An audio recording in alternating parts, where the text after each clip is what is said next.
morning, or depending when you're watching this, good afternoon, good evening, or good night. My name's Ross, and as always told, out of Voice of Radio. So today, I want to update my list of the top 10 tag team GXs. You see, we did this list a few months ago, but we did it pre-Cosmic Eclipse. With Cosmic Eclipse, we have had every tag team GX that we're, well, almost certainly ever going to have.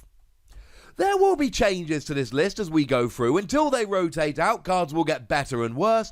So maybe as they're rotating out in 6 months to a year, whenever, we will do an updated version of this list. But for now, I feel pretty confident in my top 10 tag team GXs. Quick shoutouts as we start to a couple Pokemon that I'm so disappointed in. How about Reshiram and Zekrom? I'm so disappointed in Reshiram and Zekrom. It looked like it should have been amazing. I was all expecting it to be amazing. It had just really good attacks. So for 1 fire, 1 lightning energy, you discarded up to 3 in any combination of fire and lightning from your bench Pokemon, doing 270 for each one discarded. And you had a GX attack that did 170 to one of your opponent's bench Pokemon. But if you'd used End's Resolve this turn, you did 170 to another one of your opponent's bench Pokemon. And you had Tapu Koko to get a bit of extra energy on. And you had Welder to get a bit of extra energy on. And it could use Naganadel to get energy. And now that you're using Ultra Beast, you can use Beast Ring. It looked so good! I made a video about the fact that it was the best deck in Japan, because for one weekend it really looked like it was. And then it went away and was never seen again, and I cried a little bit. Speaking of which, the Baby GX. The one with the 3 babies on. The one they showed us at Worlds. Togepi and Cleffa and Igglybuff. And this really was all about the Supreme Puff GX attack. For 2 Fairy Energy, you just got to take the next turn, which was fine. But if you could somehow get 16 Fairy Energy on, your opponent shuffled all of their bench Pokemon and all cards attached to them into their deck, and you got the next turn, at which point you would attack with something to knock out their active and win the game. It seemed destined for somebody to break it and make it amazing. It just never actually worked. The closest people got was with Morgan. Morgan, if you had Dana, Evelyn, and Nita in your hand and discarded them, you looked at the top 12 cards of your deck and attached any number of energy cards you find to your Pokemon in any way you like. Even if you hit 12 energy, you still couldn't use a GX attack straight away. It looked so potential-filled. And then just nothing. And then very quickly, a list of ones that came close, but I just could not put on the list. Rowlet and Alolan Executor was a very nice one. Mostly good because for 0 energy, you can just evolve up a basic grass Pokemon straight into a stage 2. Still sees play in Rillaboom decks nowadays. A good card, but didn't quite make the list. Similarly, Celebi and Venusaur was a really good deck, really good tank deck for a little while. And it had a whole bunch of healing with stuff like Life Force, Prism Star, and Shaman, and it all looked good. And then Unbroken Bonds came out, and it brought with it Welder and just a whole bunch of fire decks. And this deck was never seen again. Raichu and Alolan Raichu is a deck that I'm very fond of, or at least a card I'm very fond of. It's a lightning one, and for 3 energy you do 80 damage, but if it became active this turn, it's 160 and paralysis. Bearing in mind you've got the combination of Tapu Koko and Thunder Mountain Prism Star to get it rolling in 1 turn. It's a very good card, but I'm not putting it on the list because basically Pikachu and Zekrom is really good even without this.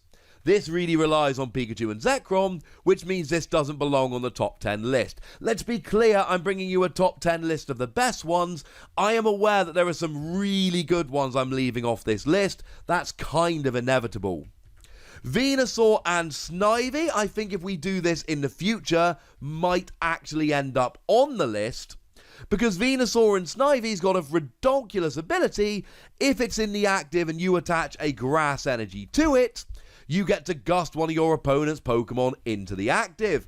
And it has been now confirmed that this works with special energy like Aurora Energy.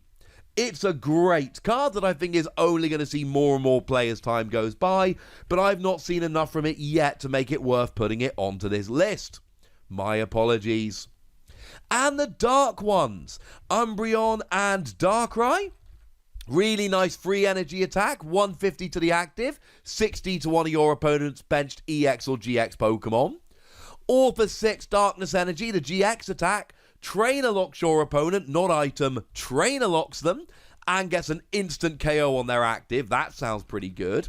We've also got Mega Sableye and Tyranitar, 5 energy, 210 damage. But if you take a KO, you take an extra prize. That's pretty good. Or for 10 energy, 250, and discard the top 15 cards of your opponent's deck. And we might as well even add in here Zoroark and Greninja, or I suppose Greninja and Zoroark, which for 2 Darkness Energy did 30 damage, plus 30 more for each Darkness Energy attached to all of your Pokemon. This was supposed to combine with Weavile and Naganadel to make an amazing Dark Box deck, and it has been flirting around with this ever since these cards came out. But the reality is the deck has not proven to be good enough. It's better in Expanded, but even in Expanded, the hype it got does not match the results it saw, and it's very close, especially Greninja and Zoroark, to getting onto my top 10 list, but I'm afraid I cannot put it on there. Now, I did put a poll up in Burbank City, the biggest Facebook group for the Pokemon TCG, asking, well, basically what people thought were the top 10. And one of the biggest criticisms I got was not including Moltres, Zapdos, and Articuno GX on the list. And it was pretty gosh darn good. And it had a GX attack that could do 110 to 3 of your opponent's Pokemon, and it had 300 HP. There was a short period of time where this was a kind of fun deck that a few people were playing, but I don't think it ever really made enough of an impact on the format to impress me. The biggest loss, as far as I'm concerned, the biggest omission, is Gengar and Mimikyu. I want to put Gengar and Mimikyu on the list, I really do. But I'm sitting here looking at my top 10 list and I don't see any way to fit it on. 2 Psychic Energy, look at your opponent's hand, 50 damage for each trainer card you find. Or 1 Psychic Energy, your opponent cannot play any cards from their hand during their next turn. If you add a second, you both get to draw until you've got 7 cards in your hand. And this has been a good card. It's been good with stuff like Omastar as an item lock deck. It's been good in Malamar decks. It's been good with some of the cards we see later on in this list, but I don't think it's ever done enough to bully its way onto the list. Speaking of which, we should probably actually get to the list. In at number 8, Garchomp and Giratina. A card which, it broke the expanded format. It broke the expanded format to the point we literally had to ban a whole bunch of cards to fix it. 1 Colorless Energy, 40 damage to one of your opponent's Pokemon is fine but underwhelming. But 1 Psychic, 1 Fighting, 1 Colorless, 160 damage, but if there's any damage on the defending Pokemon, 240. Of course, in Expanded, when you add Karate Belt and Double Dragon Energy, this basically becomes a single energy attack, and that's pretty nuts. Outside of Expanded, it's still good in Malamar decks, and we have seen a lot of play for this in both Standard and Expanded. It does 240 damage for free energy, but we've got ways, even in Standard, we've still got Karate Belt. Or you can spread a bit of damage around in the early game. We have seen a lot of love for this, but the fact that it literally broke Expanded, it was the best attacker in that haha you've got no hand deck, link in the description, that I don't think leaving it off the list would have been fair. In at number 9, a card that doesn't really see any play now, but did see a huge amount of play, Espeon and Deoxys. Free energy, 10 damage plus 30 more for each of your bent psychic Pokemon is fine, but nothing spectacular. But free energy, 10 damage on your opponent's Pokemon in any way you like. 6 energy, you put 20 really is. We saw at the World Championships that games were ended because players were relying on 60 HP Pidgeotto as a draw engine, and cross-division GX can take out 3 of them at once. We're not playing so many of these evolution decks at the moment, but there was a time where, and this was played a lot in Mewtwo and Mew decks, there was a time where basically anyone playing an evolution deck had to be terrified of Espeon and Deoxys because your opponent could basically wipe out all of your evolving Pokemon in one go. It made decks not viable. In at number 8, Gardevoir and Sylveon. Now, Gardevoir and Sylveon sees no play at all at the moment, but that might be because Zacian V has taken over the format and gets a very easy one-hit KO with weakness. But there was a time, a fairly lengthy time, where this was one of the very, very best decks we had. For 1 colourless energy, you search for 2 fairy energy and attach them to your bench Pokemon in any way you like. And then for 3 fairy energy, you did 150 and moved any number of energy from your Pokemon to your other Pokemon in any way you like. So you get energy out with the first attack and move them around with the second. The GX attack here, if you got 6 fairy energy on, you did 200 damage and your opponent shuffled their entire hand into their deck. At which point you would use Chip Chip Ice Axe to make sure they had a rough top deck. Hopefully you did this while KOing their only real viable attacker, at which point they were completely and utterly locked out of the game. And this did basically see play as a quad deck with Green's Exploration. Maybe there was the odd Xerneas GX or Xerneas Prism Star running around, but most of the time this was just played as a bit of a quad deck, and it was good. And that's before we start mentioning we had stuff like the Fairy Charms that could literally give you immunity to entire decks. I'm looking at you, Fairy Charm Lightning. Yeah, this was pretty gosh darn good. In at number 7, Mega Lopunny and Jigglypuff. If this card had been released earlier, it would have been so much better. You see, Mega Lopunny and Jigglypuff comes along with an attack for 3 colourless energy that does 60 damage base, plus 60 more for each of your opponent's GX and EX Pokemon in play. The problem is it came out in the very last set of GXs, EXs have already rotated, and we're now moving into a Pokemon V heavy format. Which means this is getting worse and worse as time goes by. For 3 months, it basically locked Pikachu and Zekrom out of the format. Because that was a deck that pretty much entirely played EXs and GXs, and Mega Lopunny and Jigglypuff was a pretty gosh darn good counter. Being a colourless Pokemon, it fit in Welder decks, it fit in Malamar decks, it fit in basically any deck you wanted. But it really was this attack. The GX attack no one ever really liked, it wasn't particularly good. 1 colourless energy sleep, 5 colourless energy sleep to the active, 200 to one of your opponent's bench. It wasn't garbage, but it wasn't one we were ever actually realistically going to play. But it was the first attack here. It's only going to get worse and worse as time goes by and Pokemon V reclaim the format from Pokemon GX. But oh, what a tech it has been. In at number 6, we've got Lucario and Melmetal. Now, Lucario and Melmetal is one of those that just goes in every metal deck. If you're playing a metal deck, you're playing Lucario and Melmetal.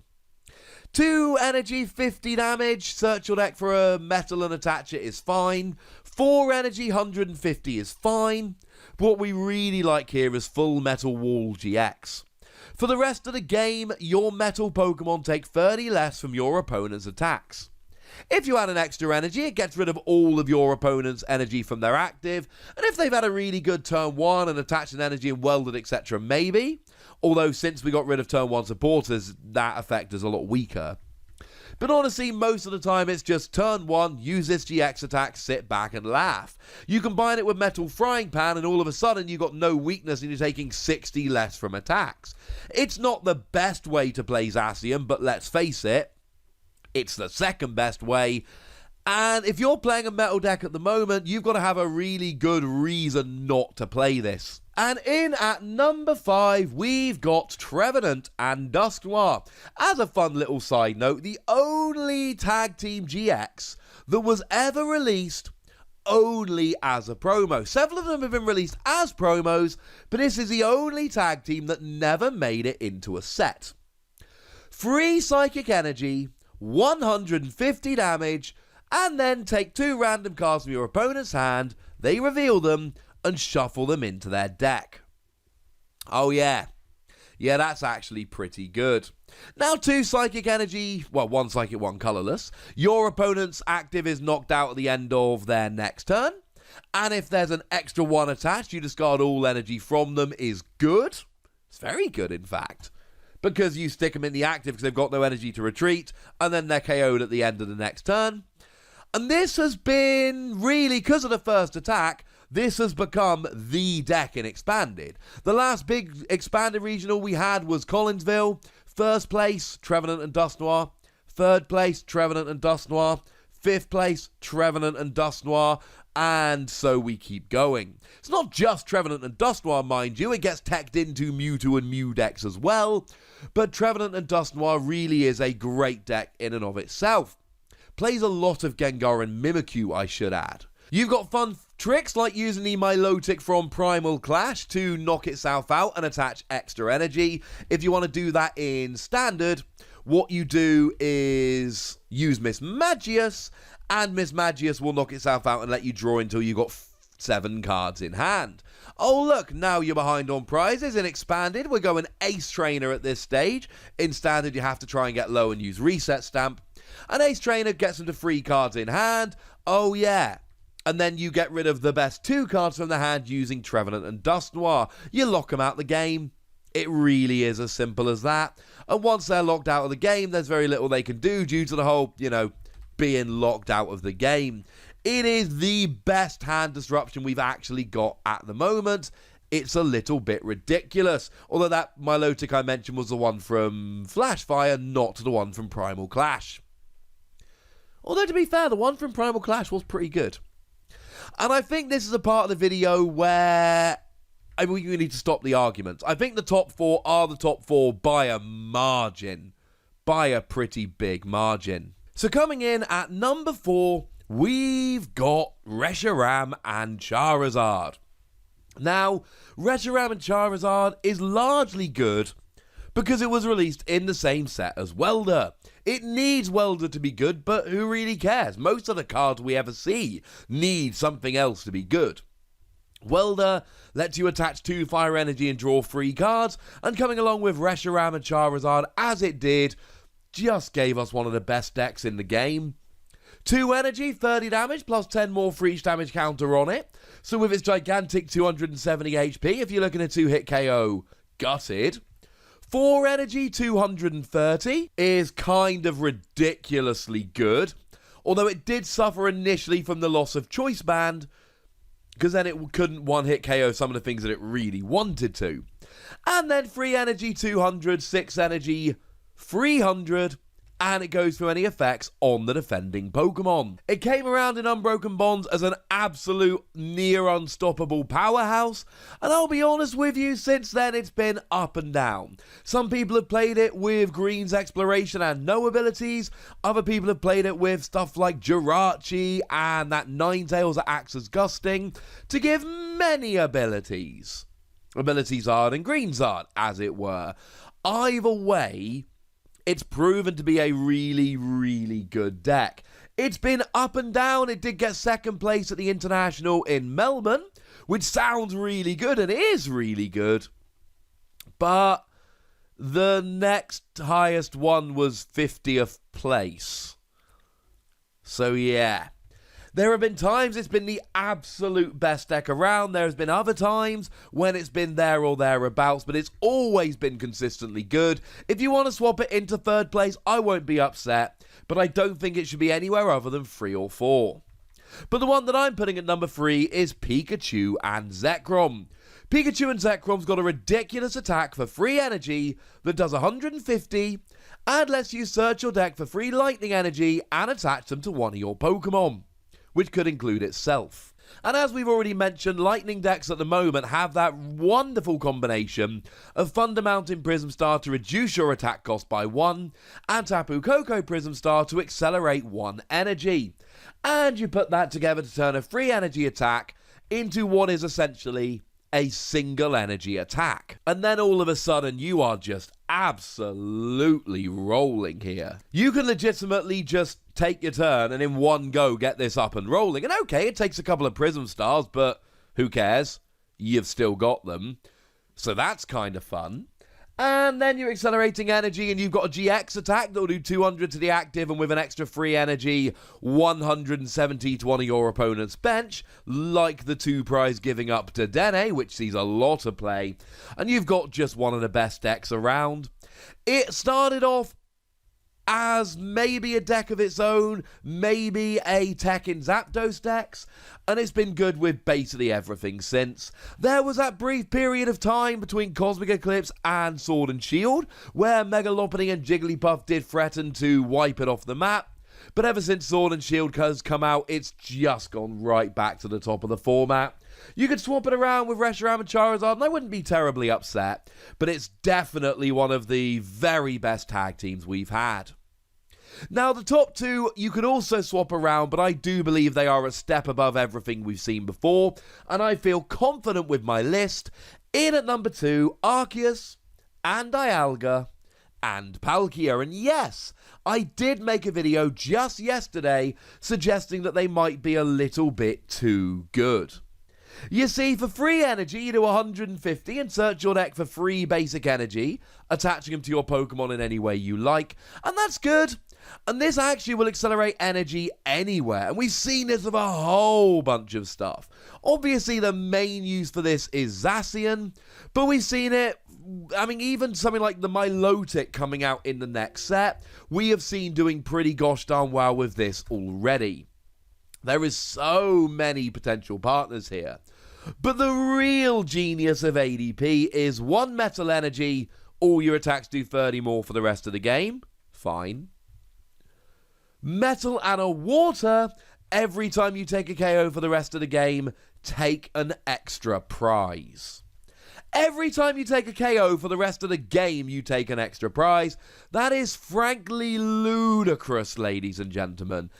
Absolutely ludicrous. And this is what's kind of almost unfair about it. This is the kind of card that just ruins the game for some decks and makes it for others.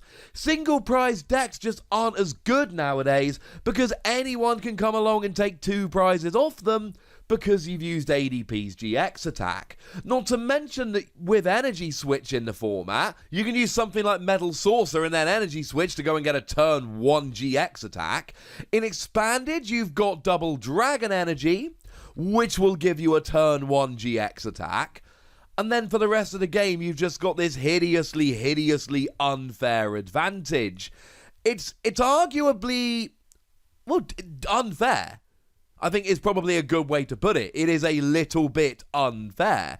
But I don't think anyone that plays it is particularly upset. Though people that don't play it, I can understand why they might be a little bit upset. It accelerates energy, it lets you take extra prizes, and it partners with anything, but it's still not as good as Mewtwo and Mew.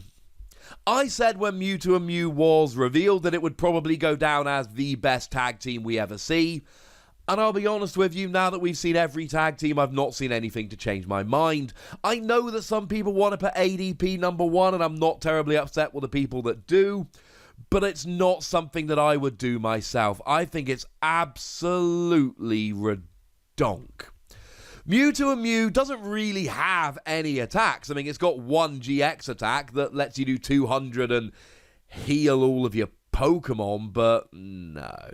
It's not what, and we very rarely use it, even in Psychic decks. What's really good about this is the ability Perfection that lets you copy the attacks of any EX and GX Pokemon on your field or in your discard pile. So something like Solgaleo GX's attack that lets you accelerate energy, or Solgaleo's attack that lets you accelerate energy, can be used even though they are a stage 2 and you're a basic.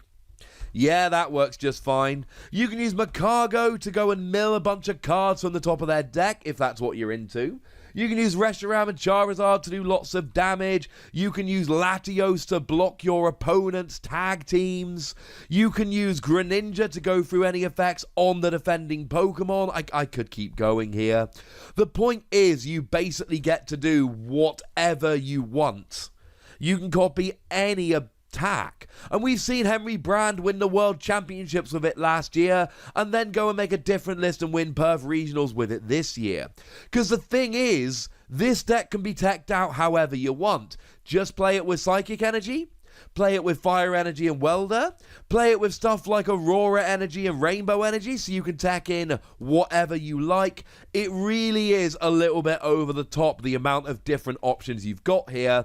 And in the hand of a skilled player, it's just ridiculous. I think it's number one, and as good as I think ADP is, I feel confident it is definitely number one. But I would like to know what you think, so let me know in the comment section. Go nuts, be nice. And then make sure you like this video, subscribe to this channel, follow me on Twitter at @TheWassy, and Twitch for some live action at twitch.tv/PTCGRadio. If you want to support the channel, get some bonus podcasts and all that good stuff, head on over to patreon.com/PTCGRadio, or you can do exactly that. And please do make sure you're checking out youtube.com/WassyPlays, where you can find out about a whole bunch of games that don't have Pokemon in, but are pretty gosh darned awesome nonetheless. But by far the most important thing, as always, look after yourselves till next time, would ya? Thank you very much for watching. My name's Ross, and you've been watching PTCG Radio.